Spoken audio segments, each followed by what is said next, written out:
Hello दोस्तों। आज की इस दिलचस्प कहानी में आपका स्वागत है। मेरा नाम प्रिया है।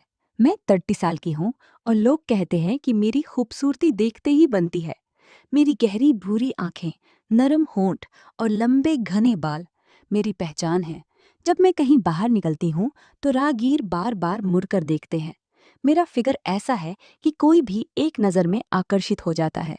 मेरी शादी को 4 साल हो चुके हैं, लेकिन अभी तक कोई संतान नहीं हुई। मेरे पति अजय एक बड़े बिजनेसमैन हैं। उनका काम बहुत अच्छा चलता है, जिसकी वजह से हम दिल्ली के एक शानदार बंगले में रहते हैं। लेकिन उनकी व्यस्तता के कारण वो ज्यादातर समय बाहर ही रहते हैं। घर में मैं अकेली रह जाती हूँ।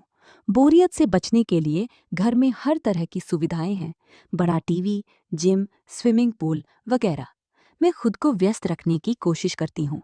हमारे घर में कई नौकर हैं जो सारे काम संभालते हैं। कुछ समय पहले हमारा एक पुराना नौकर अपने गांव चला गया। मैंने उससे पूछा, अब यहाँ का काम कौन देखेगा?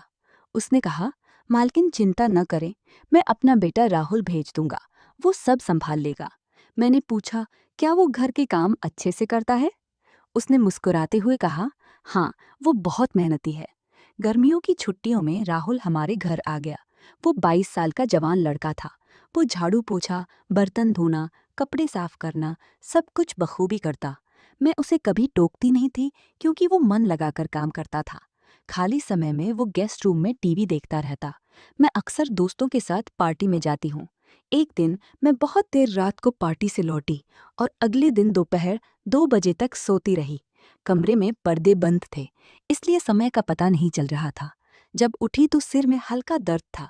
मैंने राहुल को आवाज दी, राहुल, एक कप चाय लाओ। कुछ देर बाद वो चाय की ट्रे लेकर आया और बेड के पास खड़ा हो गया। वो मुझे ध्यान से देख रहा था।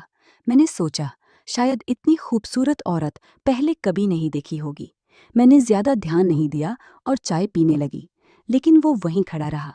मैंने पूछा, क्या बात है, कोई काम है? उसने कहा, नहीं मालकिन।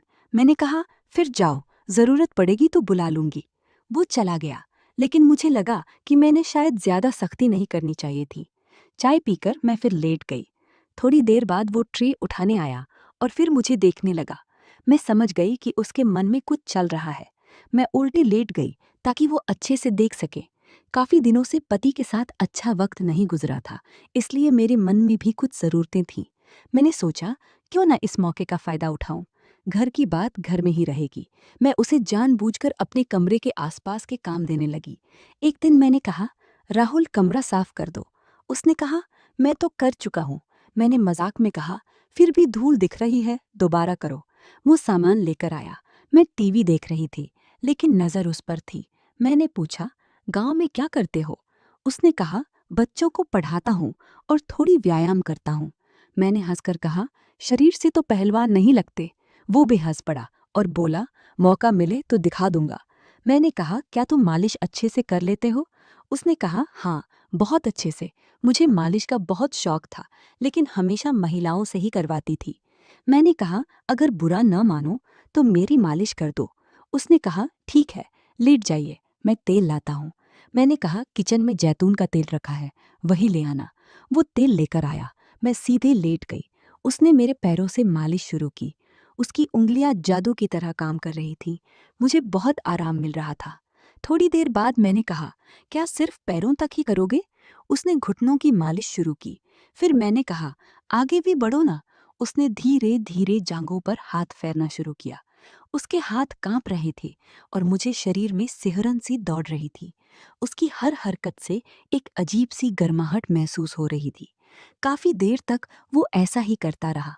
फिर उसने कहा, मालकिन, आप बहुत अच्छी हैं, लेकिन कल मेरे पापा वापस आ जाएंगे और मुझे गांव जाना होगा। मैं आपको याद रखूंगा। मैं दुखी हो गई। उसने कहा, आप उदास रहती हैं, पार्टियों में जाती हैं, पति से बात कर लीजिए। मैंने कभी गलत इरादा नहीं किया, औरतों की इज्जत करता हूँ। वो चला गया। मैं काफी सोच में पड़ गई। उसके बाद मैंने अजय से खुलकर बात की। कहा कि मुझे उनका साथ चाहिए, अकेलापन बर्दाश्त नहीं होता। अजय ने समझा और अब वो ज्यादा समय देने लगे हैं। दोस्तों, आपको ये कहानी कैसी लगी? कमेंट में जरूर बताना। अगर पसंद आई तो लाइक करो, शेयर करो। ऐसी और कहानियों के लिए चैनल सब्सक्राइब कर लो और बेल आइकन दबाओ। मिलते हैं अगली कहानी में। बाय।